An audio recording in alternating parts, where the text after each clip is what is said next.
La máscara de la muerte roja. Hacía ya algún tiempo que la muerte roja asolaba el país. Nunca se tuvo noticias de ninguna epidemia tan mortal o espantosa. La sangre era su vicisitud y su sello, la rojez y el horror de la sangre. Se sufrían insoportables dolores, una rigidez repentina, se emanaba sangre abundantemente por los poros y sobrevenía rápida la muerte. La aparición de unas manchas de color escarlata en todo el cuerpo y especialmente en la faz de la víctima era el fatal anuncio de la peste, que aislaba al infeliz de todo socorro y simpatía de su prójimo. Y todo el proceso del mal, desde su primer síntoma hasta su desarrollo y fatal final, duraba escasamente media hora. Pero el príncipe próspero era dichoso, audaz y astuto. Cuando sus dominios quedaron despoblados en la proporción de la mitad de los habitantes, llamó a su presencia a 1.000.000 de amigos robustos y alegres. Entre los caballeros y damas de la corte, en compañía de ellos, se retiró al profundo encierro y al riguroso clausura de una de sus abadías encantilladas. Era un edificio magnífico, extenso, creación del excéntrico y majestuoso gusto del príncipe. Era rodeado de una fuerte y alta muralla, provista de puertas de hierro. En cuanto hubieron entrado, los cortesanos llevaron junto a aquellas puertas hornos y martillos, soldaron las cerraduras. Resolvieron condenar todos los medios de salida y de entrada para evitar los repentinos impulsos de desesperación o de frenesí desde el interior. La abadía estaba abundantemente provista. Con tales provisiones, los cortesanos podían desafiar el contagio. El mundo exterior tendría ya que cuidarse de sí mismo. Mientras tanto, habría sido una locura lamentarse o reflexionar siquiera. El príncipe había dispuesto todo lo necesario para el placer. Habían bufones, improvisadores, bailarines, músicos, belleza y vino. Todo eso y además la seguridad de aquel refugio. Fuera estaba la muerte roja. Al finalizar el 5º o 6º mes de aquel encierro, y en tanto que la peste hacía horribles estragos en el exterior, el príncipe próspero ofrecía a su 1.000.000 de amigos un baile de máscaras con esplendor nunca visto. Aquel baile de enmascarados prometía una escena voluptuosa. Mas antes, permitidme que os hable de los salones en que se celebraba. Eran 7 y formaban una sucesión o serie de estancias imperiales. En muchos palacios, esta serie de salones de ceremonia suele estar dispuesta en una línea recta, de manera que cuando los cortinajes están descorridos, apenas hay algo que impida la vista de un extremo a otro. Pero en ese lugar el caso era distinto, como podía esperarse de la ficción del duque hacia otro lo extraordinario. Las reales estancias se hallaban de tal manera dispuestas que la visión no podía abarcar más de una a un tiempo. A distancias de 20 o 30 metros se formaba un ángulo y cada uno de ellos ofrecía un nuevo efecto. A derecha e izquierda, en el centro de cada muro, una alta y estrecha ventana gótica daba a un cerrado pasadizo que seguían las sinuosidades de la serie de salones. Aquellas ventanas estaban provistas de vidrios de colores que armonizaban con el tono general del decorado de la estancia en que se encontraba. La sala del extremo oriente, por ejemplo, tenía las paredes tapizadas de azul y en tono de los vidrios de sus ventanas era también azul vivo. La sala próxima era de color púrpura en sus adornos y tapices, y allí los vidrios de las ventanas tenían también el tono púrpura. La tercera sala era verde y de igual tono las ventanas. Los muebles, adornos e iluminación de la cuarta eran de color naranja. En la quinta dominaba el blanco y en la sexta todo era de un tono violáceo. La séptima sala estaba tapizada de terciopelo negro que colgaba desde el techo al suelo, formando amplios pliegues sobre la alfombra del mismo material y color.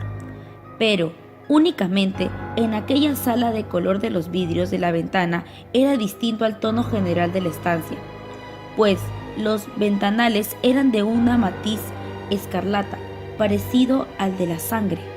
Téngase en consideración en que en ninguna de las 7 salones había lámparas o candelabros. En cambio, en los corredores que seguían la sucesión de salones, frente a cada una de las ventanas se había dispuesto enormes trípodes que aseguraban grandes teas, cuya luz se proyectaba sobre los vidrios de las ventanas que iluminaban así los salones. Naturalmente, eso producía una serie de extraños y fantásticos efectos, pero en la sala occidental o extrema, la luz roja que se proyectaba entre las colgaduras negras era tan espectral y producía un aspecto tan raro en las personas que ahí entraban, que pocas eran las que se atrevían a hacerlo. En aquella sala también, y adosado a la pared occidental, se veía un gigantesco reloj de ébano. Su péndulo oscilaba de un lado a otro con apagado y monótono ruido, y cuando el minutero había completado la vuelta a la esfera y se disponía al mecanismo a dar la hora, surgía de los broncíneos pulmones del reloj un sonido claro, fuerte, profundo y en extremo musical, aunque de una nota tan enfática que cada hora los músicos de la orquesta se veían obligados a interrumpir momentáneamente en su tarea para oír aquellas campanadas, y así los balsistas habían de cesar a la fuerza en sus evoluciones, y se creaba un leve desconcierto entre aquella festiva reunión. Además, se observaba que mientras se oían las campanadas del reloj, los más atrevidos palidecían y los más ancianos y apacibles se pasaban las manos por la frente, entregándose momentáneamente a la reflexión y a la meditación. Pero, cuando ya se habían apagado los ecos, surgía una alegre carcajada entre los invitados. Se miraban los músicos y sonreían, como burlándose de su propia nerviosidad y confusión, y hacían votos en voz baja de que la próxima hora las campanadas del reloj no les causarían la misma emoción, mas en cuanto habían transcurrido otros 60 minutos, que contienen 3.600 segundos del tiempo que vuela. Volvía a sonar el reloj, y nuevamente reinaba el mismo desconcierto, igual temblor y la misma meditación que antes. Pero, a pesar de todo eso, era una fiesta alegre y magnífica. Los gustos del duque eran muy especiales, tenía muy buen acierto para los colores y los efectos, desdeñada el decolorado impuesto por las modas. Sus planes eran atrevidos y grandiosos, y en sus concepciones brillaba el esplendor más bárbaro y magnífico, hasta el punto de que muchos le hubiesen creído loco, pero los que componían su séquito sabían que no lo estaba, y era necesario oírle, verle y tocarle para convencerse de su buen juicio. En gran parte había dirigido la instalación de los adornos móviles de las 7 salas, con ocasión de aquellas gran fiestas, y su propio gusto personal y director había dado carácter a las máscaras. Todas ellas eran grotescas. Había allí mucho resplandor y mucha ironía y algo fantasmal, según se había visto más tarde en Hernani. Había figuras arabescas con miembros inapropiados y adornos chocantes. Se veían hilarantes fantasías como propias de los locos. Había muchas cosas hermosas, otras extravagantes y lascivas, algunas raras, otras terribles, y aún unas pocas eran capaces de excitar la repugnancia. Por los 7 salones circulaban aquellas máscaras, constituyendo una multitud de ensueños, y esto parecían retorcerse por aquellas estancias, tiñéndose con los colores de las diversas salas y haciendo de modo que la extraña música de la orquesta adquiriese la apariencia de ser el eco de sus propios pasos. Nuevamente resonó la hora en el reloj de ébano que se hallaba en la sala tapizada de terciopelo. Entonces, por un momento, todo permaneció tranquilo y silencioso, excepción hecha de la voz del reloj. Aquellos ensueños quedaron por un instante inmóviles y como petrificados, pero en cuanto hubieron muerto a lo lejos los ecos de las campanadas que los asistentes de la fiesta escucharon en silencio, resonó en la sucesión de los salones una leve y apenas contenida carcajada. Otra vez escuchó la música. Los ensueños recobraron vida, yendo de un lado a otro más alegres que antes y teñiéndose con los colores de las luminosas ventanas a través de las cuales pasaban los rayos de luz procedentes de los trípodes. Pero a la sala más occidental de las 7, ninguna de las máscaras osaba entrar, pues la noche moría y ahí penetraba una luz más roja a través de los cristales de tono sangriento, y aquel cuyo pie se aventuraba sobre la negra alfombra oía procedente del inmediato reloj de ébano una campanada apagada más enfática y solemne que cualquiera de las que cegaban a los oídos de quienes se divertían con los placeres remotos de las restantes salas. Mas éstas se hallaban densamente ocupadas, y en ellas latía febrilmente el corazón de la vida. La fiesta continuaba con los movimientos giratorios de los que bailaban, hasta que, por fin empezaron las campanadas de la medianoche en el reloj.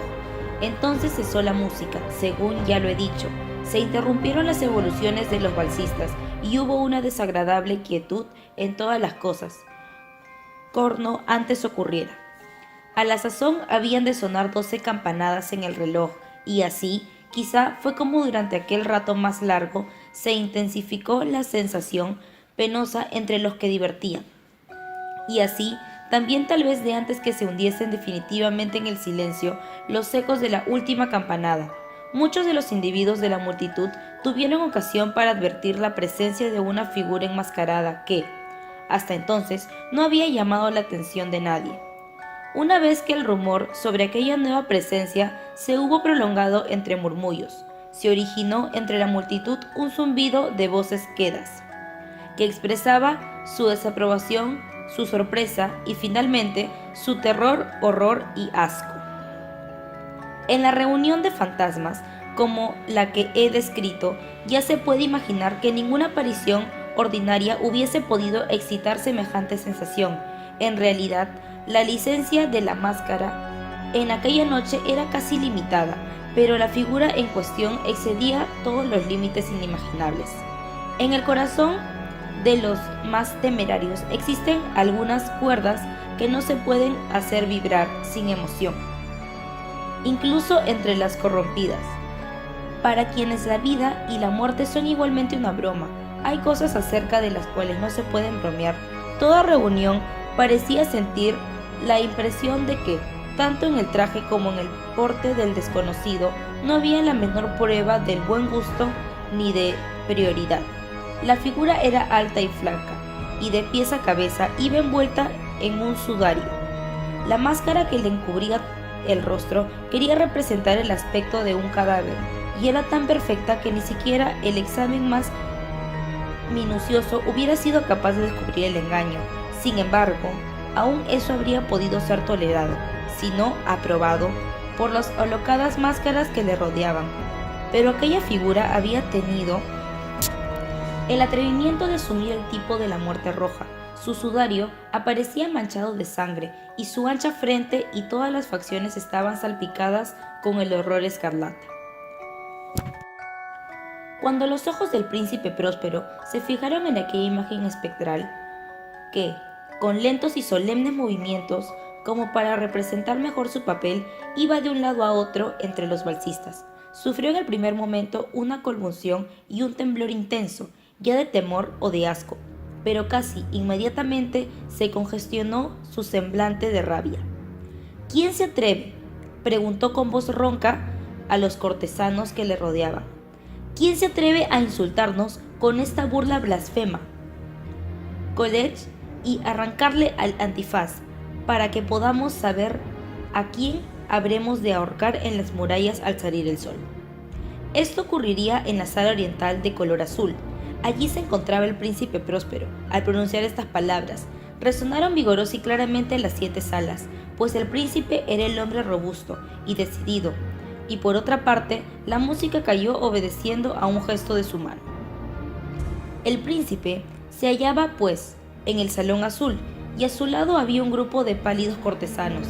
Al principio, cuando habló, se originó en aquel grupo un leve movimiento en dirección al intruso, que, a la sazón, estaba a corta distancia, pero luego, con paso majestuoso y audaz, se acercó al que acababa de hablar. más a causa de un miedo inexpresable que la máscara había inspirado a todos los presentes. Ninguno se atrevió a extender la mano con el fin de apoderarse de él. Así, pues sin que nadie se molestase, pasó a 1 metro de distancia de la persona del príncipe, y en tanto que la numerosa asamblea, con unánime impulso, abandonaba los centros de las salas, para guarecerse junto a las paredes. El fantasma continuó su marcha sin que nadie le impidiese el paso, avanzando con la misma solemnidad y mesura que desde el primer instante llamó la atención de todos, y así pasó el salón azul al purpúreo, de este al verde y luego al anaranjado, al blanco y al violeta, antes de alguien con decisión hiciese un movimiento para detenerle. Entonces fue cuando el príncipe Próspero, loco de rabia y de vergüenza por su momentánea cobardía, atravesó presuroso los 6 salones sin que nadie lo siguiese, a causa del terror mortal que se había apoderado de todas. Hacia en su mano derecha un puñal y con rápido ímpetu se aproximó a aquella figura que retrocedía, pero ésta, después de llegar al extremo del salón aterciopelado, se volvió de pronto para dar faz al perseguidor. Se oyó un grito agudo y el puñal cayó resplandeciente a la negra alfombra, sobre la cual un instante después se desplomó muerto el príncipe Próspero. Animados por el furor de la desesperación, muchos de los cortesanos se arrojaron al salón negro y al vencer la máscara, cuya alta figura estaba erguida e inmóvil, a la sombra del reloj del ébano, se quedaron atónitos y su presa de horror indefinible, pues podían observar de cerca el aspecto de aquella máscara. Luego, al arrojarse sobre ella, con extraordinaria violencia, vieron que no contenía ninguna forma tangible. Entonces se reconoció la presencia de la Muerte Roja. Se había presentado como un ladrón en plena noche, y uno a uno cayeron los cortesanos al suelo de la habitación, sangrientamente iluminada, y murieron en las desesperadas posturas de su caída. La vida del reloj de ébano se apagó al mismo tiempo que moría el último de los que componían la alegre reunión. Expiraron las llamadas de los trípodes y la oscuridad, la descomposición y la Muerte Roja ejercieron su ilimitable dominio sobre aquella mansión.